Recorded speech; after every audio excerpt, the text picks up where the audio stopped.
What's up, guys? In today's second episode of Jurassic Journey, we're reviewing one of the most under the radar Hammond collection figures for me and many other people, and that is the Hammond collection Stegosaurus. Now, over the video, I will be doing V-rolls of this figure because I know a lot of people want to see it more up and close as soon as possible. So I'll just throw up some pictures right now, like posing it. Otherwise, throughout the video, I won't be posing the figure because it's quite a hassle to put standing up like this. This figure does not like to stand, which is one of the things I'll talk about in this video.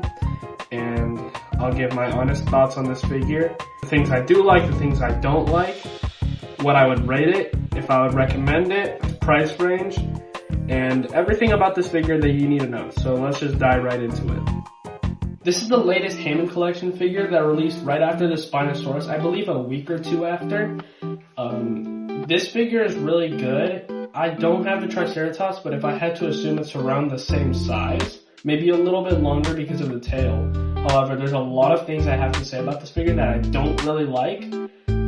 One of those first things being the fact that the head has two problems. One, it has a red glass eye, which is not accurate. Two, its mouth does not open, which is unbelievably frustrating. Probably the worst part about this figure. So overall, so far, I'm going to give this figure a 7 out of 10 already. We're going to start moving on to other parts of the body that'll make this figure go up or down depending on how I view it.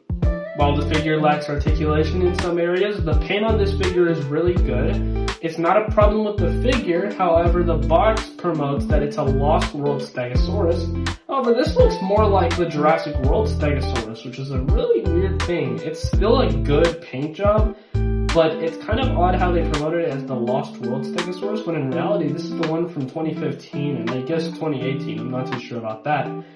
Overall, paint job is really nice. I do like the rubber material in the plates here. I think that's what they're called, the plates. The figure is really sturdy. I love it so much. The paint is really nice, especially in some areas. I made it fall there for a second and put it back up. Yeah, the figure is really good. I mean, the paint is amazing and basically everywhere. That's not something that's bad. So far, we're going to change that rating from a 7 out of 10 to a 7.5. Just because of the fact that they're promoting it wrong, and it is literally their figure, so it's kind of odd how they're promoting it wrong. I don't know, we're just going to move on from that because I don't want to talk about it all day. So far, we're going to give this thing a 7.5 out of 10. We're going to move on to the tail now, which is another very big issue about this figure. You might have noticed throughout the video I've been supporting the tail with some sort of supportion, like the rocks in the background or this little rock pedestal.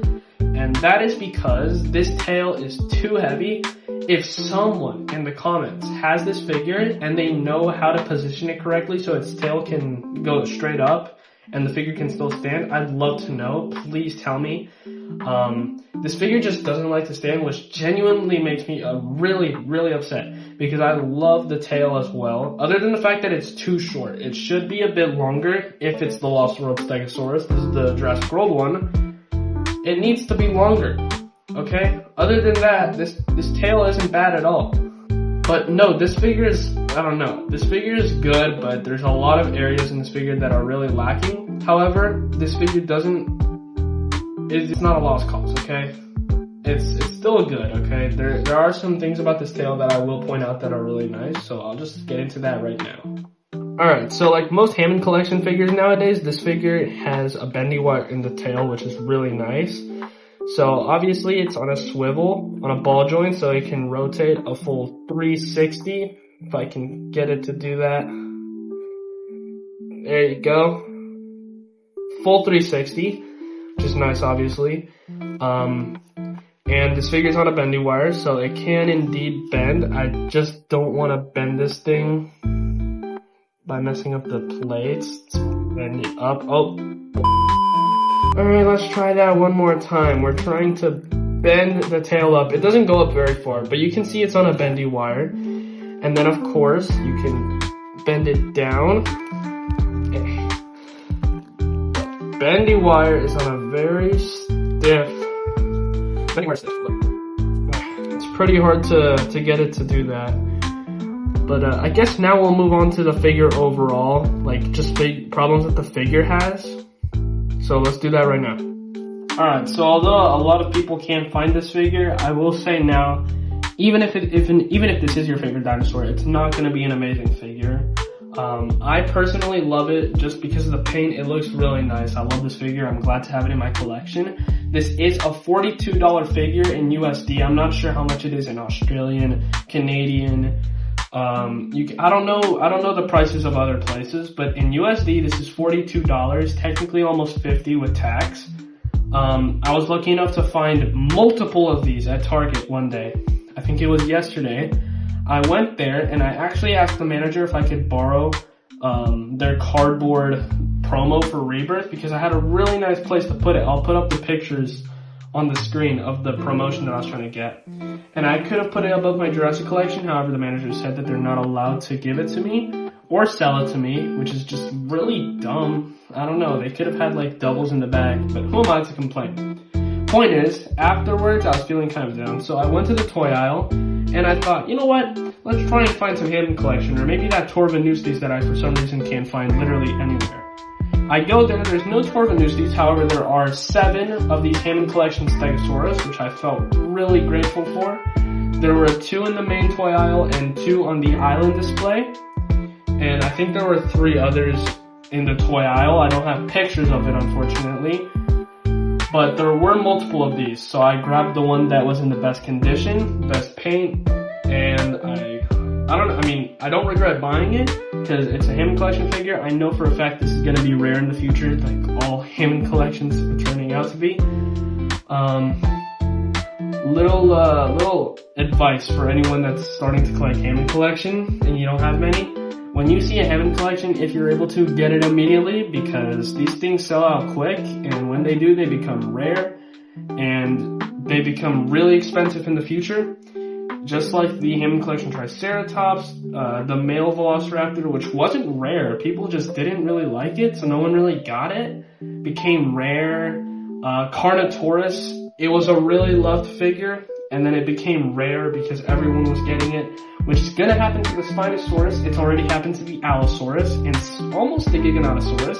This Stegosaurus is sure to be one of a rare Hammond collection figures. If you find it, pick it up. This figure does have a lot of issues like the ones I just mentioned. It doesn't like to stand, at least from my experience it doesn't, and I've seen with other creators that they also have this problem with the figure because of the tail. Otherwise, it will stand up.